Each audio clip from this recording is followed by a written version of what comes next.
Walang salitaan ulit, ah. The vote is thinking, group yourselves according sa first letter ng pangalan nyo. A sa dulo, yung pinaka-easy sa amin. First name. First name. First name nga. First name. First letter ng first name. Oy, warning, warning!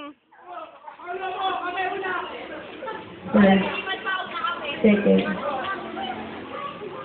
Oy, nagsasalita si Joycey! Joycey! Oh, nag-search na si Ma'am.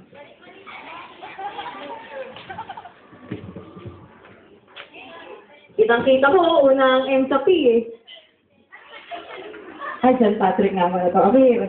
A, E, I, O. Pagod na ito kayo siya. Si Jimboy. Hindi pa. 1, 2, 1. The vote is thinking of yourselves according sa size ng paa. Pinakamaliit sa harap, pinakamalaking paa sa dulo.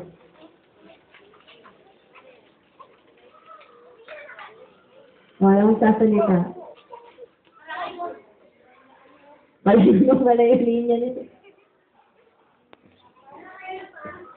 Patingin.